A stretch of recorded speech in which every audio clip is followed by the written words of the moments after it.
Today we read the 5th chapter of the 2nd act of the journey home.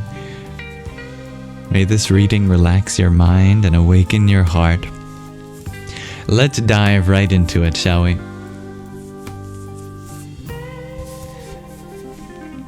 Departing from the caves of Mahavirdas Tatwala Baba, I lived again as a wandering mendicant. The winter was coming to a close. As the sun shone warmer, the days grew longer and spring buds appeared in the trees and bushes. One day, as I walked along a pathway headed north, I came to the Lakṣmānjhulam, a long suspension bridge that crossed over the river Ganga. I think that's what is that? Is that the 4th book that mentioned this bridge that we've read so far? This must be a very important bridge. Standing in the gently swaying middle, I beheld the Ganga descending from the Himalayas, ornamented on either side by temples, ashrams, and rishis, seers performing their rituals.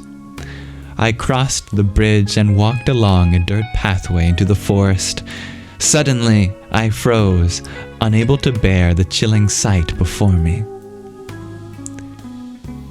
Dying people, some naked, others in filthy rags, were wailing in agony.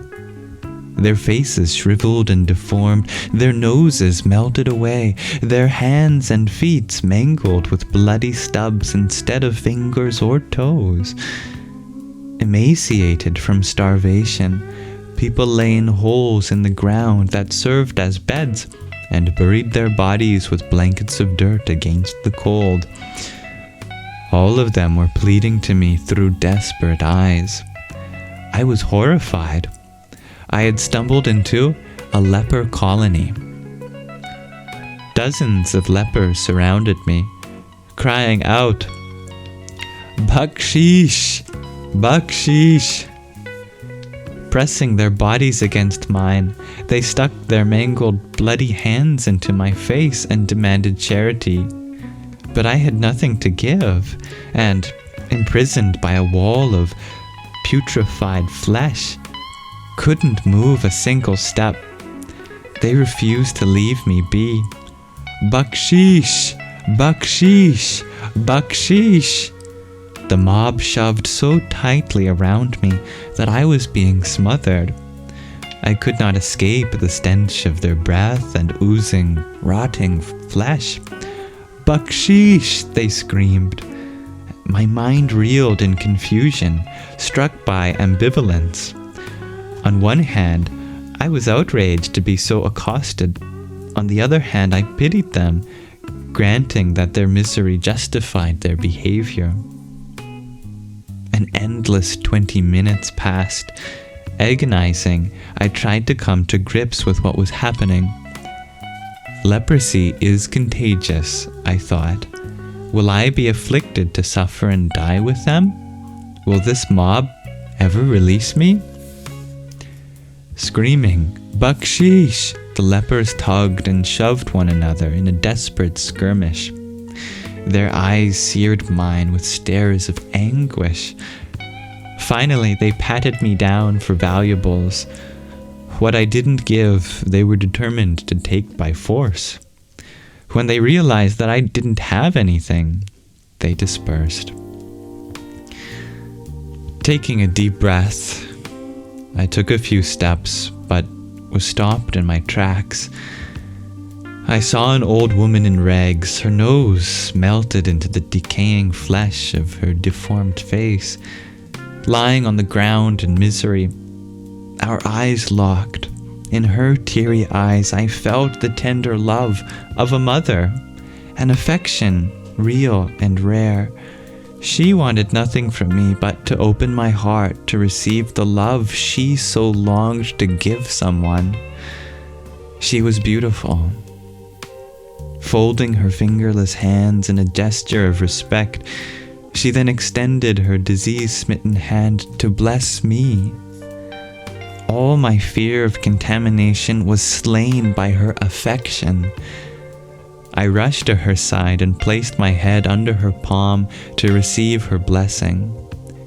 "May God bless you, my child," she prayed. "May God bless you." I looked up and saw that now her face was lit with a supernatural joy, the joy of giving. I wept, feeling the whole ordeal to be a small price for this unforgettable blessing. Walking on, I found a spot by the river and gazed down to the rushing current. I tried to glimpse beneath the swirling waves, but was unable to see below the surface into its mysterious depths. Although that woman was plagued with a despicable disease, beneath the surface she was a beautiful soul who only wanted to love and be loved. In my contemplation, I extended the analogy. Today, the river is exposing how we have the tendency to judge others by their surface appearance and to find only their negative qualities.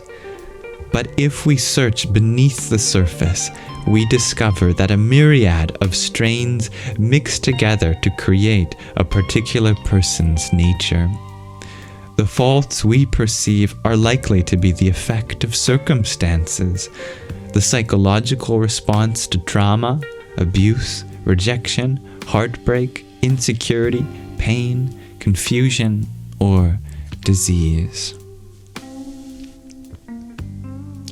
I thought of the people who had nearly killed me in Istanbul, the racists that hated the blacks during the civil rights movement, the people who had mistreated me because of my long hair, and even myself, how I had judged the generation I'd rebelled against, thinking older Americans wrong to be so concerned with money and security when, in fact, they had lived through the Great Depression, a hardship I couldn't fathom. If we understand the underlying cause of what we think as bad in someone, instead of being hateful, we will be compassionate. For is not every soul inherently good? A saintly person will hate the disease, but love the diseased. I decided to leave Rishikesh and traveled north into the higher elevations of the Himalayas. In Devprayag, I came upon a man whose character is forever engraved in the slate of my memory.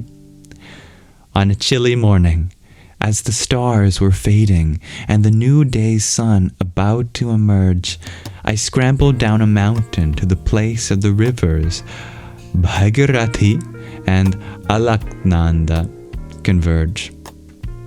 From the point of this confluence, the river is called the Ganga.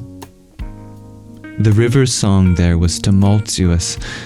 I submerged myself for a bath, ignorant of the power of the current.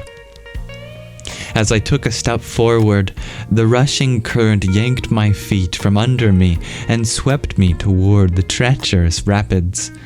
At that moment, a powerfully built man who happened to be bathing beside me seized my arm with a vice-like grip and pulled me toward him and then onto the riverbank. My rescuer then placed his palm on my head, and with great feeling chanted a series of mantras for my protection. This was how I first met Kailash Baba, a holy man who appeared well into his 60s. He had a powerful build and matted graying hair that he coiled around his head. When unwrapped, I would learn it extended to the ground. Decades passed since he had cut any hair from his body. He had a square face, large brown eyes, high cheekbones, and a full mouth of teeth, something quite rare among old sadhus. All he wore was a single quilt garment that extended from his shoulders to his feet. In his hand he carried an iron trident with a huge damaru drum tied to the top, This drum had 2 heads, each about 12 inches in diameter on opposite ends of a hollow wooden drum base. Between the heads, a ball hung on a string. When the Baba shook it, the ball bounced back and forth, beating loudly on the drums. A metal begging bowl and an old blanket were his only other possessions. Kailash Baba was the first to instruct me on how to survive as a wandering ascetic. On cold nights, we slept on hillsides, often overlooking a river. One night he offered me his blanket, and although I at first refused to take it, he insisted. For many nights we slept together under the one blanket. He taught me how to procure food and medicine by identifying the edible roots, fruits, and leaves in the forest. Taking me into a village, he instructed me on the proper behavior in which a sadhu respectfully begs alms. Unlike in the West, the begging of religious mendicants in rural India is considered an honorable way of life because the people receive so much in return from the sadhus they serve by giving alms. And as Kailash Baba was such an exalted person, I too felt that this was an exalted thing to do. He educated me in surviving on dried, flat, chipped rice. Because it is the cheapest food, any grain merchant will gladly offer it. And because it does not spoil, it can sustain one in the jungle for weeks. All that is required for a meal is to add some stream water to a portion of it. He taught me also how to clean my body by brushing my teeth with the twig of the neem tree and washing my skin with mud from the riverbed. Beyond lessons in how to eat and clean myself, he taught me how to respect not just sacred rivers, temples, trees, the sun, the moon, and the sacred fire, but also snakes, scorpions, and wild animals. He did not speak English, but seemed to have a mystical ability to transmit ideas to me, particularly the idea that God was in the heart of all creatures. He taught me to see the soul within the heart of a poisonous snake, for example, and how to show my honor and respect for the creature by giving it its space. And when, among other sadhus, he trained me in the etiquette of how to address different denominations and how to eat with them. As we traveled alone together, he became more and more like a father to me, and he lavished affection on me as if I were his own son. Although we never talked, where there is affection of the heart, communication transcends all language barriers. By a simple gesture, pointing of the finger, smile or frown, he taught me whatever I was to learn. To an onlooker, he appeared to be a fearsome, unkempt mountain of a man hardened by austerities and carrying an iron trident. But I found in him one of the kindest, gentlest men I ever met. Whatever simple food we collected, he always fed me to my satisfaction before he would take anything. When I resisted taking first, he easily defeated me by his innocent glance. In fact, every time he looked at me, affectionate tears filled his eyes. This man, a mountain of affection, drew a love from my heart like a lifelong friend. From him and the other people I was meeting, I had begun to learn more about the different manifestations of God or deities that made up the pantheon of Hindu religions. I wasn't sure how I felt about all of these deities and the many forms they took. It was all quite foreign to me, but I could see the deep love and devotion these manifestations inspired. My mind was open, and I was eager to understand. A worshipper of Shiva, the aspect of God presiding over material existence and its destruction, Kailash Baba constantly chanted the mantra, Om Namah Shivaya. As we walked along the forest pathways, he would call out the names of Lord Shiva, Jai Shankar, Hey Vishwanath, Hey Kedarnath Ji, and Hey Uma Mata. Whenever we were with the other worshippers of Shiva, or Shaivites, we chanted together. When the chant reached its crescendo, Kailash Baba would enter into a trance and wildly play on his damaru drum. It resounded almost to a deafening volume. That drum made the sadhus wild with joy. Madly they shook their heads, their matted hair whipping from side to side. Some clapped, while others sprang to their feet to perform a mystical dance. Among these homeless sadhus, Kailash Baba was highly revered. One aged ascetic in the forest confided to me that Kailash Baba could be several hundred years old. No one really knew his age. He possessed supernatural yogic powers to heal the sick and perform extraordinary feats. About 30 years ago, I witnessed his miracles, this man said. Crowds of people flocked to him, worshipping him as a god, but he vowed to never speak of his powers. I skipped a line. 1 second. He told me, but Baba realized that the divine life is not about powers or fame. He vowed to never speak of his powers or make a show of them. He had neither disciples nor an ashram, but roamed alone in the forests of the Himalayas. I was not surprised to learn that Kailash Baba possessed great yogic powers, and I was impressed. But it was his character and devotion to his spiritual path that impressed me most. As the days passed, I began to sense that Kailash Baba wished to enter into seclusion. I didn't want to impose myself on him, and I knew that it was time to move on. Bowing at his feet, I begged for his blessing. Baba laughed heartily and, with tearful eyes, hugged me with the strength of a bear, then offered his blessings with the recitation of a mantra.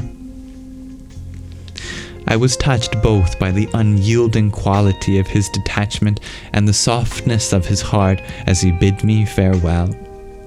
Like a father and son, we loved each other, but as roaming sadhus, we sensed that we would never meet again.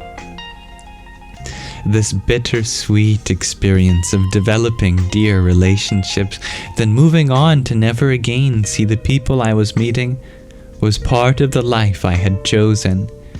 It was difficult for me, but the pain of separation kept the joy of our relationship alive in my heart. As I turned and walked away from Kailash Baba, I prayed never to forget him, and I never have. Thank you for listening.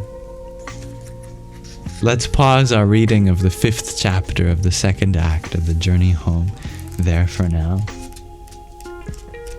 I wonder if a picture of Kailash Baba was included along with other pictures at the beginning of this book.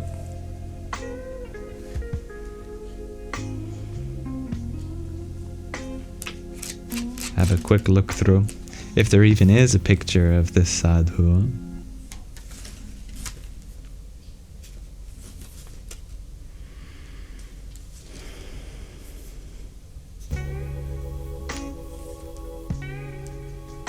Doesn't look like it. I look forward to continuing this journey with you. I will continue from the 5th chapter of the 2nd act next time.